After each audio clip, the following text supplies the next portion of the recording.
북한 어선의 삼척항 귀순 사건이 국회 정상화에 또 다른 걸림돌이 되고 있습니다. 국방부가 거짓 해명을 했다는 논란이 확산되면서 야당에서는 정경두 국방부 장관에 대한 해임 요구와 9.19 남북군사 합의 폐기 주장까지 나오고 있습니다. 김현 전 더불어민주당 의원 그리고 정우김 전 새누리당 의원과 주요 전국 현안 진단해 보겠습니다. 두 분 안녕하십니까? 네, 북한 어선에 대한 신고가 접수된 직후부터 군 당국의 발표가 있기까지 논란이 되고 있는 상황을 영상으로 먼저 보고 오겠습니다.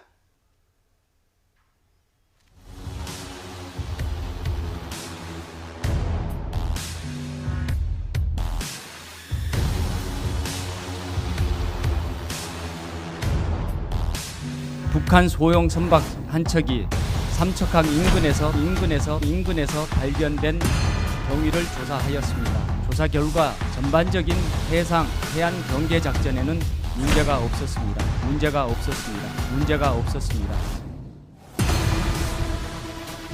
제가 파악해본 바로는 첫 번째 상황 보고를 삼척경찰서에서 06시 54분에 상황 보고를 하고 센터에서 07시 9분에 청와대에다가 보고를 하게 됩니다. 처음 시작부터 모든 내용들을 같이 공유하고 알고 있었다는 것으로 추측이 됩니다.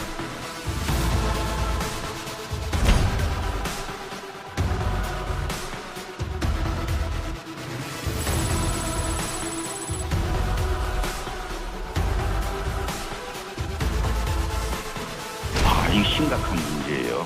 저도 국방부 차관을 했지만은 31개월 했는데 그 사이에 기자실에 청와대 행정관, 청와대 요원들이 방문한 적은 한 번도 없습니다. 한 번도 없었습니까? 네. 예, 이것이 만약에 사실이라면.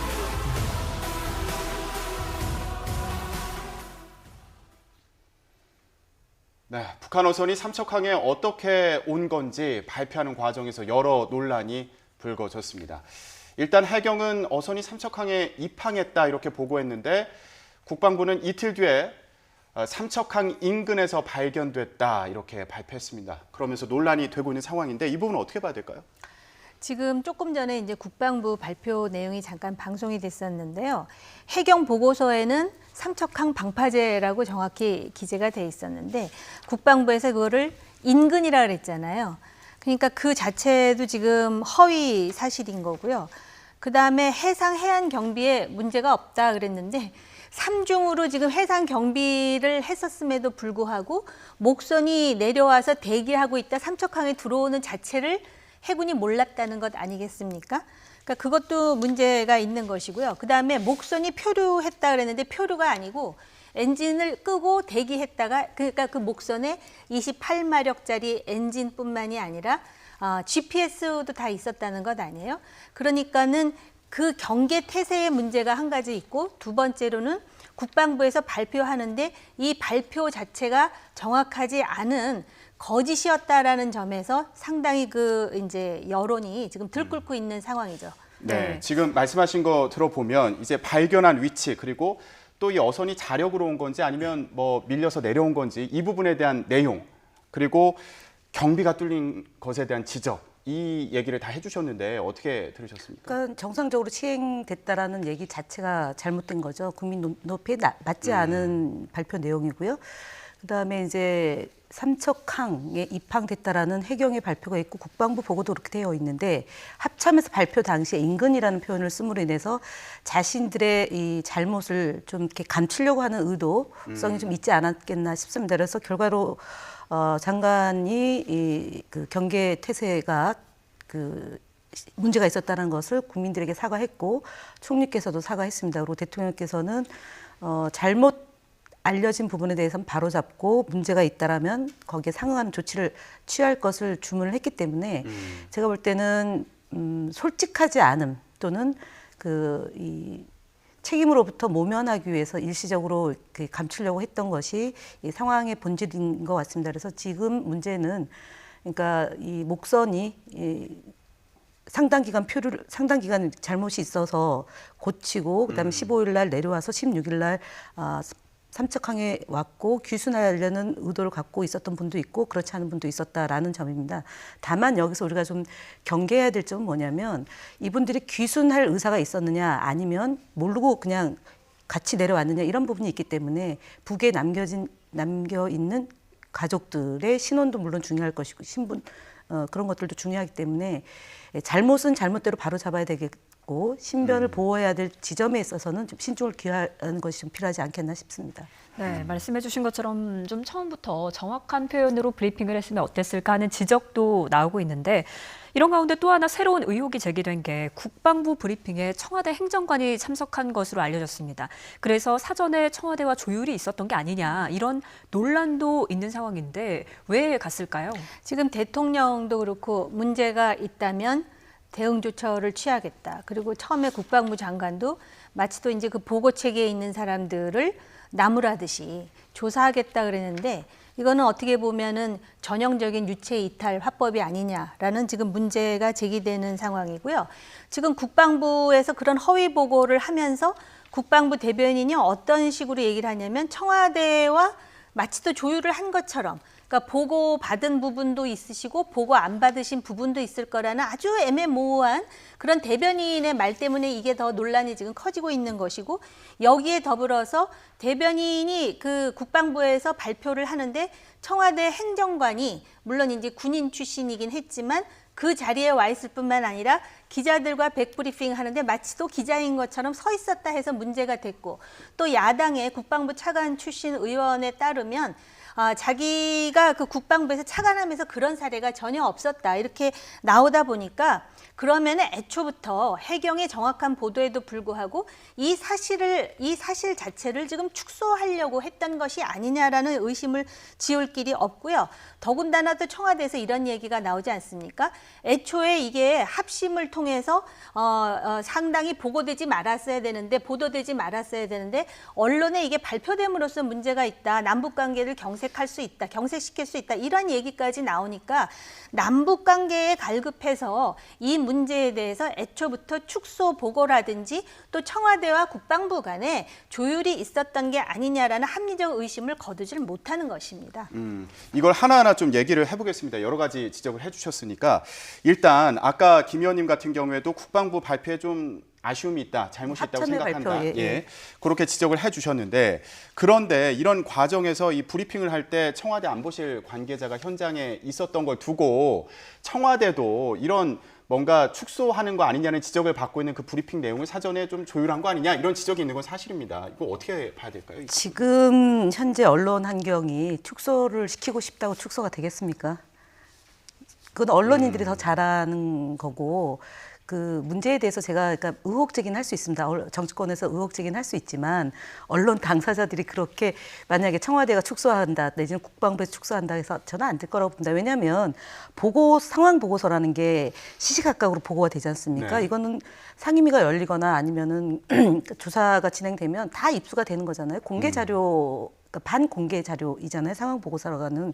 그래서 해경에서 17일 날, 15일 날 보고한 거, 그다음에 16일, 17일, 18일 다 보고된 내용이 그 해경은 해경대로 보고할 거고 국방부는 국방부대로 보고가 될 것이고요. 통일부는 통일부대로 보고가 있을 거고 그다음에 국정원은 국정원대로 이제 그 상황 파악을 하는 거라고 보기 때문에 언론에서 보는 식으로 그러니까 지금 일각에서 지적한 것처럼 축소, 은폐 이것은 저는 있을 수 없다고 봅니다. 다만 초기 단계, 초동 단계에서 늘 문제가 되는 건 초동 단계에서 어떻게 그 국민들을 상대로 브리핑을 하느냐, 내용을 정확히 숙지하고 브리핑을 했을 때 오해가 안 생기는데 그런 점에 있어서는 이 처음 단계에서 매우 잘못됐다는 것은 다 인정이 됐다는 점을 다시 한번 말씀드리고요. 축소나 은폐다 이런 것은 없다. 그리고 행정관이 현장에 가 있다는 얘기는 그만큼 상황을 엄중하게 보고 있다는 점을 반출할 수 있다고 저는 봅니다. 그러니까 바로 그 부분인데요. 축소하려 한다 해서 축소가 안 되죠. 그래서 이런 상황이 벌어진 거예요. 애초에 축소를 하려고 했었죠. 처음에 제가 말씀드렸던 예를 든다면은 삼척항 인근이라고 하고 또 표류했다고 하고 또 경계작전에 문제가 없었다고 그렇게 발표를 했는데 결국 그게 아니었다라는 게 수일 내로 다 드러나지 않습니까? 지금 문제가 되는 부분은 그럼 청와대는 바로 이 부분에 대해서 어느 정도 조율을 하고 있었고 알고 있었는가. 지금 보도에 따르면 해경이 보고하고 19분 만에 이미 청와대가 보고가 올라가서 사실을 다 알고 있었다는 거 아닙니까? 그리고 행정관만 해도 그렇습니다. 그럼 본인이 사복을 입고 가서 행정관이라고 그랬지 마치 또 행정관이 아닌 것처럼 행동을 하니까 현장에 있던 기자들이 언론인들이 이상하다고 생각을 한 건 아니겠습니까? 예컨대요. 그러면서 청와대가 뭐라고 또 이야기를 하냐면 결국 삼척항 인근이라는 거는 삼척항이라는 걸 그렇게 다 포함시키는 거다. 근데 여기 이제 YTN이잖아요. YTN 인근 그러면 옆에 있는 SBS 방송국 정도가 인근인 거고요. YTN 그러면 이 안에 있는 커피숍 정도가 YTN 안에 있는 방파제에 속하는 겁니다. 정확히 다른 의미입니다. 그럼에도 불구하고 애초에 그렇게 축소 은폐를 하다 보니까 수일 내로 이게 지금 그 밝혀졌기 때문에 과연 청와대는 그러면 어느 정도까지 알고 있었고 혹시나 남북 관계 때문에 이런 사달이 벌어진 게 아니냐 여러 가지 의심들이 지금 증폭되는 상황이라고 하는 것입니다. 그러다 보니까 지금 국방부에서도 지금 급기야 다시 조사를 하겠다고 정확하게 지금 그렇게 나올 수밖에 없는 상황이 되어버린 것이죠. 그러면 여기서 이 부분도 좀 설명을 해주시면 좋을 것 같은데 청와대에서는 이 상황에 대해서 어느 정도까지 인지를 하고 있었는지 그리고 그 당시 브리핑 내용과 관련해서 뭐 사전에 조율을 하거나 아니면 뭐 보고받은 바가 있었는지 이 부분에 대해서 설명이 좀 있으면 좋을 것 같습니다. 지금 국민소통수석이 브리핑을 하고 고민정 대변인이 브리핑을 통해서 보면은 그러니까 인지 시점과 인지 내용이 그러니까 틀리지 않습니다. 그러니까 삼척항에 입항했다라는 거하고 그 이제 북한에서 우리 남측으로 넘어온 시점 이런 것들도 15일이었다는 거고요. 그다음에 그 내용은 다 이미 공개가 다 있기 때문에 이제 표류라기보다는 기관 고장으로 그걸 고치다가 그다음에 이제 15일 날에서 16일 날 새벽에 이제 도착을 했다라는 거고 도착하자마자 일일이 주민들이 발견을 하고 일일이 신고를 해서 본인들이 이 북한에서 내려왔다라고 얘기해서 이제 합심으로 넘겨진 거지 않습니까? 일반인이기 때문에 이제 통일부는 민간인은 통일부고 그다음에 군의 경우는 국방부가 관리를 하는 것이고 그다음에 이제 국정원에서 이 어떤 절차와 과정이 있었는지에 대한 조사가 벌어지고 있는데 이거는 굉장히 오랫동안 시간이 걸린다고 봅니다. 그래서 지금 이제 말씀하셨던 것처럼 결국은 경계가 뚫린 건 맞는 거 아닙니까? 앞서 말씀드렸던 경계가 뚫렸고 그다음에 청와대가 이 사실을 인지했고 그 부분에 대한 보고가 있었다는 건데 다만 발표하는 데 있어서의 문제점이 있었던 거고 그 문제점에 대한 사과도 있었다. 그래서 이렇다 하더라도 결국은 그런 거 아닙니까? 이제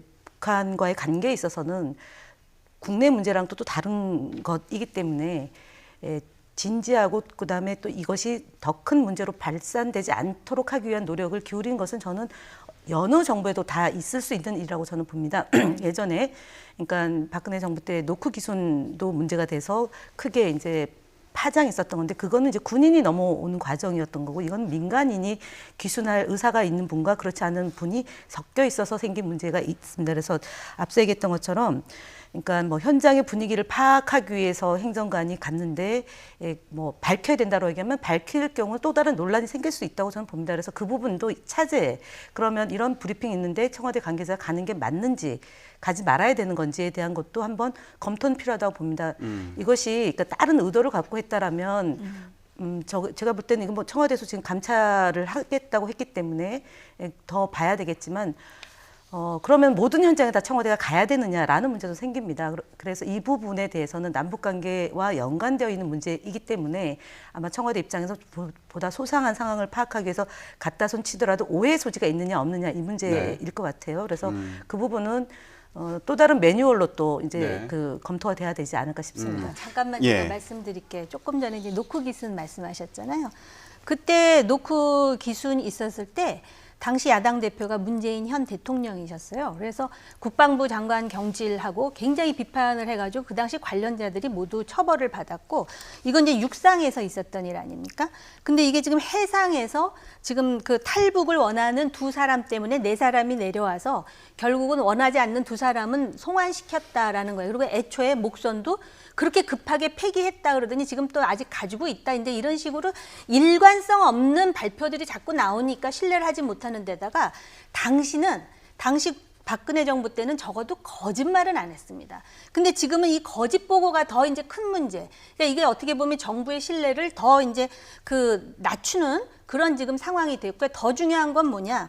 지금 이 사람들이 탈북자였으니 망정이지 만약에 무기를 싣고 정말로 들어오는 특수부대라든지 아니면은 예를 든다면 도발을 목표로 했다면 그 삼중 경계가 무슨 의미가 있느냐 이런 문제를 지금 제기하는 것입니다. 네, 축소하려야 뭐 할 수 없는 상황이다. 다만 신중하게 접근했을 뿐이다라는 것이고 아니다 의도가 있었다. 그리고 그 외에 많은 의혹들이 있다라는 점들 지적을 해주셨는데 아니요, 저는 의도가 있다고는 말씀 안 드렸어요. 네. 이 사람들 지금 국정원의 보고를 보면 다행히 무슨 지금 군사 작전을 하기 위해서 내려온 사람들은 아닌 것 같이 지금 확인되고 있지만 만약에 이게 기순하려고 하는 사람이 아니고 특수부대라든지 도발을 의도했다면 그냥 동해 바다가 뚫려 있다는 소리가 아니냐. 그러니까 동해에 있는 어민들뿐만 아니라 서해 지금 5도에 있는 어민들이 더 불안해한다는 것 아닙니까? 자, 네. 가정 자체가 지금 이제 전쟁 시기다 내지는 국지전이 있는 시기다라 해서 도발을 하기 위해서 간첩이 행위를 하고자 내려왔다라고 전제가 되는데 이건 전제 자체가 굉장히 또 다른 파장을 불러일으킬 수 있는 전제입니다. 지금은 남북 대화가 진행 중이고 그다음에 서해 해역에서의 평화를 위해서 9.19 이제 남북 간의 군사 합의도 되어 있고 유해 발굴을 위해서 남북한이 노력을 기울이고 있는 겁니다. 그래서 돌발적인 상황이 벌어진 것에 대해서 어떻게 대처하느냐의 문제를 네. 갖고 해야지 만약이라는 것을 만들어 놓고 유사 상황이다라고 얘기한다는 것은 과도한 아직 지적이라고 그렇게 알겠습니다. 말씀하시면 봅니다. 저도 한 말씀만 드릴게요. 김대중 정부 때 그렇게 그 남북 정상회담을 했는데 서해교전, 연평해전 다 김대중 정부 때 일어났었고요. 노무현 정부 때 처음으로 북한이 2006년에 핵실험을 시작을 했습니다. 그리고 지금도 여전히 북한 핵이 우리를 인질로 억누르고 있는 상황입니다. 그러니까 그 가정법이 전혀 비합리적인 가정이 아닙니다. 그런 우려를 하지 않으니까 9.19 군사 합의 이거 문제 있는 것 아니냐라는 비판이 나오는 알겠습니다. 겁니다. 김현우 의원님 마지막으로 한 말씀 하시죠. 그러니까 그런 일이 있었습니다. 과거에 있었고요. 그다음에 천안함이라는 그런 그 우리 국민들로부터 굉장히 이제 문제가 됐던 사건도 있었습니다. 그렇기 때문에 평화가 중요하다. 그래서 남북 대화를 하고 있는 거고요. 그리고 3차 남북 정상회담이 진행 중인 상황이에요. 그래서 이번 상황을 놓고 어떻게 대응하고 대처할 거냐가 돼야지 그것이 무장됐을 때 어떤 상황이 벌어질 것을 가정하에서 문제가 있다라고 지적할 건 과도하다는 점 다시 네. 한번 바로 말씀드립니다. 그런 알겠습니다. 준비 부족 여기까지만 때문에 얘기 지금 듣도록 집권당이 하겠습니다. 비판을 받는 겁니다. 예, 그러면 일단 이 문제와 관련해서 경비가 뚫렸다. 그리고 브리핑 과정에서도 솔직하지 못했다. 이런 지적을 지금 해봤는데요. 그런 지적들이 또 실제로 나오고 있고요. 그러면 지금 정경두 국방부 장관 지시로 합동조사단이 긴급 구성이 됐습니다. 앞으로 밝혀야 될 쟁점, 중요한 밝혀야 될 부분이 있다면 뭐가 있을지 핵심적인 부분만 말씀 부탁드립니다. 아까도 말씀드렸듯이 지금 크게 두 가지입니다. 경비 태세 문제입니다. 지금 그 경계를 위한 함정도 있었고 헬기도 있고 초계함도 있는데 그 2톤짜리 목선이 그걸 뚫고 내려왔다라는 것이거든요. 그거의 허술한 부분이 무엇인가를 다시 한번 살펴봐야 될 거고요.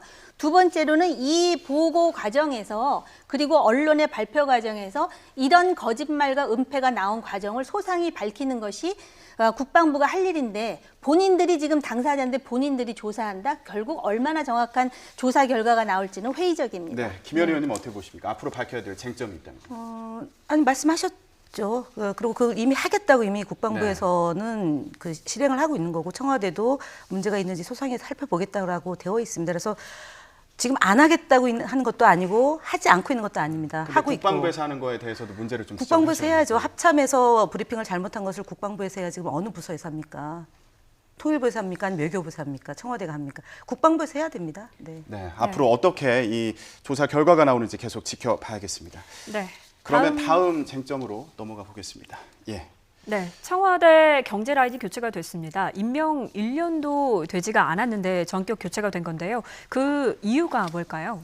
지금 한국 경제 상황이 상당히 안 좋습니다. 경제 성장률이 지금 마이너스인 것은 말할 것도 없고 현장에 가보면은 자영업이라든지 또는 일자리를 찾는 청년이라든지 지금 그 민생이라는 것이 거의 이제 파탄 지경에서 지금 정책실장이 채 1년도 못 돼서 경질이 되기 때문에 이게 결국은 그 경질 아니냐 이렇게 이제 이야기를 하는데 가만히 또 내용을 들여다보면은 소득 주도 성장이라든지 또는 그 기존의 경제 그 어떤 그 틀 전혀 바꾸지 않고 일관성 있게 나아가겠다.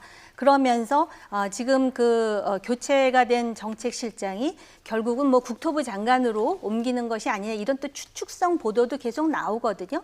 그리고 경제수석은 또 일자리 기획을 담당했던 비서관 출신인데 일자리 문제만 해도 그렇습니다. 수십 조를 지금 들어부었는데 결국은 뭐 청년 일자리 알바라든지 그다음에 오히려 일자리 문제에 있어서 그 고용률이 낮아지는 전 세계에서 우리하고 지금 무역 교역국이라고 할 수 있는 미국, 일본, 유럽의 일자리가 붐을 일으킨다 그래서 이코노미스트 잡지의 그 제목이 바로 일자리 붐이었는데 우리만 왜 이런 상황이 벌어지느냐에 대해서 비판 여론이 비등하는데 이런 상황에서 정책실장과 경제수석이 바뀌었지만 기존 라인은 바뀌지 않을 것 같다라는 우려 때문에 결국은 돌려막기 회전문 그나물의 그 밥 인사가 아니냐라는 볼멘 소리가 나오는 것 같습니다. 네, 뭐 경질 인사 아니냐 이런 얘기가 나오는 걸 두고 지금 말씀을 해주셨는데 결국에는 돌려막기 인사다 또 이렇게 비판을 했습니다. 김현애 의원님 어떻게 들으셨나요? 그 야당에서 늘 하는 말 중에 하나가 이제 해전문 인사, 돌려막기, 그다음에 캠코더 인사 아니냐라는 건데요. 캠코더 인사를 해야죠. 대통령의 국정 운영을 충분히 이해하고 철학을 같이 판단을 같이 하는 분들이 능력 있는 분들이 적재적소에 들어가야지 제대로 일이 되는 거기 때문에 캠코더 인사해야 되는데 그 얘기는 이번엔 빠져 있는 것 같습니다. 그다음에 해전문 인사라고 얘기하는데요. 해전문 인사라는 표현 자체가 안 맞죠. 그 자리에서 계속 맨맨 도는 게 해전문 아닙니까? 근데 지금 이 경우는 기획비서관 하시다가 기획재정부 차관을 하고 다시 이제 청와대에 들어갔는데 부처의 경험과 그다음에 청와대 경험을 두루두루 겸비한 분들이 3년 차에 접어들어서 실적을 내야 된다라는 대통령의 요구가 있는 것이고요. 그 역할을 할 수 있는 분으로 간 거고 또 하나는 소득주도 성장만 얘기하셨는데 혁신 성장도 있고요. 공정 경제도 있습니다. 그러니까 문재인 정부의 세 바퀴이죠. 소득주도 성장, 공정 경제, 그다음 혁신 성장 이 세 가지를 위해서 정책실이 운영이 되고 있는데요. 실제로 지금 김수현 실장의 경우는 2년이 넘어가고 있습니다. 굉장히 피로감도 호소를 했던 거고 본인이 어느 정도 이제 그러니까 자신이 사회 담당을 하다가 사회 수석을 하다가 그다음에 정책실장으로 가서 일정 정도 역할을 했고 그 뒤에 이제 3년 차 접어들었을 때 이제 또 다른 새롭게 좀 국면 전환도 하고 대통령이 하고자 했던 그런 기조를 계승하는 차원으로 이제 인물이 교체가 된 건데 이것을 두고 뭐 야당에서 공격하는 건 저는 뭐 있을 수 있는 거라고 보고요. 대통령의 기조 자체가 흔들림 없이 가고 경제가 안 좋은 것은 야당도 잘 알 겁니다. 이 경제가 어느 날 갑자기 안 좋아진 것도 아닌 것이고요. 그렇다고 해서 지난 정부의 문제점을 또 이 자리에서 얘기하는 것 자체도 굉장히 시간 낭비이기 때문에 지금 현재 진행하고 있는 정부의 기조를 그대로 이어가면서 부족한 것은 채우고 또 잘해야 될 것들은 더욱더 보강해 나가겠다라는 취지로 받아들이면 되지 않을까 싶습니다. 네, 정책 기조를 유지하면서도 신발끈을 좀 고쳐내고 성과를 창출하기 위한 인사다라는 말씀을 해주셨는데요. 자, 그럼 여기에서 김상조 신임 정책실장의 일성 직접 들어보겠습니다. 그 방향성에 대한 확신을 갖고 정부가 정책 기조의 일관성을 유지하는 것이 바로 기업을 비롯한 시장 경제 주체에게 예측 가능한 환경을 제공하는 길이라고 생각합니다. 성과가 확인된 것은 더욱 강화하고 시장의 기대를 넘는 부분은 조정하는 것이 정책의 기본입니다. 정책의 일관성과 유연성을 조화시키기 위해 청와대 정책실장으로서 경청과 협의에 최선의 노력을 다하도록 하겠습니다. 네, 김상조 실장 하면은 기업 혼내주고 왔다 하면서 회의 참석했던 그 장면 기억하는 분들 많을 것 같은데요. 일단 기존 정책 기조를 그대로 유지하겠다는 입장인 것 같아요. 네, 일관성을 얘기했고 이제 거기다 더해서 유연성은 얘기합니다. 그리고 워낙 이분이 이제 소통을 많이 했기 때문에 대통령도 그런 부분에 기대를 하고 있다 그랬는데요. 아까 김현 의원 처음에 말씀하신 부분 있잖아요. 그 청와대로 갔다가 기재부로 갔다 다시 청와대로 온다든지 그런 걸 바로 회전문 돌려막기라고 하는 거예요. 그거는 이제 뭐 더 이상 내가 논쟁하고 싶진 않지만 다른 얘기를 더 드리자면 맞습니다. 그러면서 지금 소득 주도 성장, 혁신 성장, 공정 경제 얘기를 하거든요. 다 옳은 얘기예요. 그런데 이거를 하려면은 어떤 절차와 어떤 방법론으로 하느냐에 있어서 굉장히 지금까지 너무나 많은 착오가 있었던 것이죠. 예를 든다면 공정 경제를 하기 위해서 지금 대기업의 불공정 거래에 대해서 손을 보는 건 맞습니다. 그런데 그 혁신 성장을 위해서는 규제를 전부 혁파해야 되는데 뭐 규제 샌드박스를 만들고 뭐 했다 그러는데 실제로 풀어져야 될 규제가 하나도 안 풀어져 갖고 벤처 스타트업이라든지 이런 거 제대로 지금 못하고 있다고 지금 많은 불만이 제기되고 있고요. 소득 주도 성장이라는 것도 그렇습니다. 생산성이 올라가야 이 근로자들도 소득이 늘어나서 되는 것인데 지금 기업 생산성이라든지 노동 생산성을 생각하지 않고 소득 주도 성장을 마치 이데올로기처럼 이렇게 내깔이니까 오죽하면 그 정부에서 경제부총리를 과거에 하셨던 진념 전 부총리께서 뭐라 그러시냐면은 물론 성장이라는 게 복지를 담보하지는 못한다. 그런데 성장 없는 복지를 생각한다? 그건 이 정부의 환상이다라고 스스로 지적하시지 않습니까? 그래서 오죽하면 그런 말들이 있습니다. 경제가 제대로 되려면 이 정치하는 사람들이 모두 잠을 잘 때 경제가 돌아간다는 말까지 있는데 지금 이 정부가 바로 그런 상황인 것 같습니다. 네. 그러면 지금 그러니까 말씀하시는 걸 보면은 경제 철학을 바꿔야 되는데 결국에 회전문 인사다 이런 말씀을 해주신 걸로 이해가 경제 되는데 철학의 문제를 얘기를 하는데요. 지난 10년의 그 과정을 저희가 경험하지 않았습니까? 재벌의 규제를 완화시켜줘서 경제가 좋아졌습니까? 아니지 않습니까? 그래서 소득 주도 성장으로 해서 양극화를 해소하고 그다음에 최저임금을 통해서 노동자들의 그 자존감을 높여주면서 소득 주도 성장을 할 때만이 안정적으로 대한민국이 가져가질 수 있다는 것은 지금 정치권 일각과 그다음에 조금 그것으로 인해서 불편한 분들이 있는 건 맞습니다. 그래서 추경을 통해서 이 문제도 또 해결하려고 하는데 국회가 공전되고 안 열리고 있지 않습니까? 정치인들이 잠을 자야지 뭐 경제가 산다고 얘기하는 거는 그거는 국가가 없어져야지만 국가가 운영될 수도 있다라는 또 다른 나쁜 선례가 되기 때문에 그런 말씀 되게 좀 무리한 발언이라고 저는 보고요.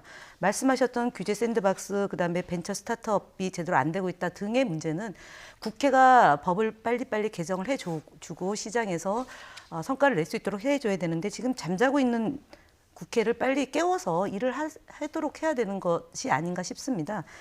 그리고 지금 이전에 정부에서 활동했던 분들이 문제 제기하는 것은 문제 제기 중에 맞는 것은 겸허히 받아들이고 아닌 것은 저희가 이제 뭐 수용할 수는 없는데요. 문재인 정부가 경제 문제와 관련해서 그 어떤 정부보다 사실 인식을 하고 있고 국민이 공정하고 공평하게 살 수 있는 대한민국의 경제 틀을 만들기 위해서 노력을 기울이고 있는 것 아닙니까? 계속 지금 야당에서 일각에서 경제 기조를 바꿔야 된다고 얘기하는데 경제 기조를 바꾸자는 그 주장은 대기업 중심으로 가자. 그러면 골목상권 다 붕괴되고 그래 왔던 과정이 있습니다. 그래서 을을 위한 정책 기조로 가고자 하는 것도 물론 매우 중요합니다. 그래서 지금 자유한국당을 포함한 일부에서 지적하는 경제 기조를 바꾸라는 내용이 알맹이가 없습니다. 그래서 제가 볼 때는 이건 문재인 정부 흔들기, 문재인 대통령의 기조를 찬성하지 않기 때문에 나온 제가 반응이다라고 10초만 봅니다. 말씀드릴게요. 아까 말씀드린 노동 생산성, 기업 생산성 얘기는요. 야당이 지금 대기업 중심으로 가자는 뜻이 아니라 IMF가 대한민국 정부에 권고한 얘기예요. 이거 IMF는 생산성을 지금 추경을 하라는 게 권고 추경을 사항입니다. 하는데 네. 그 추경의 내용이 지금과 같은 복지 중심이라든지 이러한 것이 아니라 생산성을 높여야 된다고 IMF가 분명히 얘기를 했고요. 그다음에 아까 지난 10년을 말씀하시는데 지금 문재인 정부 3년 차입니다. 근데 지금 지난 10년을 얘기하시는 게 얼마나 무책임한 얘기인지 아십니까? 그리고 지난 10년도 그렇게 엉망이었다는 지난 10년도 지금보다 낫다라는 것이 현장의 얘기예요. 알겠습니다. 가서 지금 뭐 들어보세요. 양쪽에서 얘기를 계속 하고 계신 상황이니까요. 그건 국민들이 앞으로- 판단할 거라고 저는 봅니다. 네, 네. 저도 그렇게 봅니다. 알겠습니다. 앞으로 새로운 경제 사령탑들 어떤 성과를 낼지 계속 지켜보도록 하겠습니다. 저희도 계속 같이 지켜보겠습니다. 자, 이번에 마지막 주제 다뤄보겠습니다. 황교안 대표가 다시 또 논란의 중심에 섰습니다. 대한민국 청년들의 미래와 꿈이란 주제로 서울의 한 대학에서 특강을 하는 과정에서 논란이 됐는데 저희 혹시 그래픽이 준비가 됐나요? 그 발언 내용이 논란이 됐습니다. 보면서 얘기해 보겠습니다. 자, 3점도 안 되고 영어가 뭡니까? 지금 학점이 엉터리인데 토익은 800점에 스펙이 없는데 대기업 5곳에 최종 합격했습니다. 자, 이게 누구 얘기였느냐? 바로 본인 아들 얘기였습니다. 그러다 보니까 또 논란이 되고 있습니다. 자, 먼저 정 의원님 먼저 네. 좀 말씀 부탁드립니다. 어떻게 들으셨습니까? 이 발언 어떻게 보십니까? 정말 딱하게 들었습니다.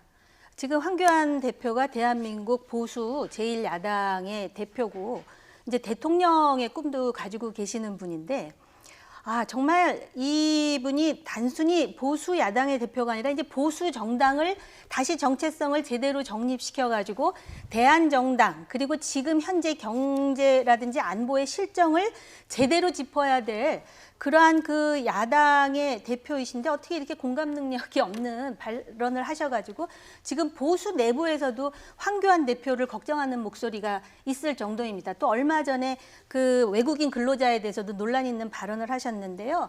가랑비에 옷 젖는다는 말이 있는데 그동안 민생 투쟁하셔서 집토끼 잡으셨는지 모르는데 정말 보수 야당 대표로서의 그 소명이 있다면 공부도 좀 하시고 공감이 뭔지도 좀 확인하시라고 제가 보수 정치인으로서 오히려 강력하게 말씀드리고 싶습니다. 네. 네. 공감 능력이 좀 있었으면 좋겠다 이런 지적을 좀 해주셨는데 김현우 의원님 어떻게 들으셨나요?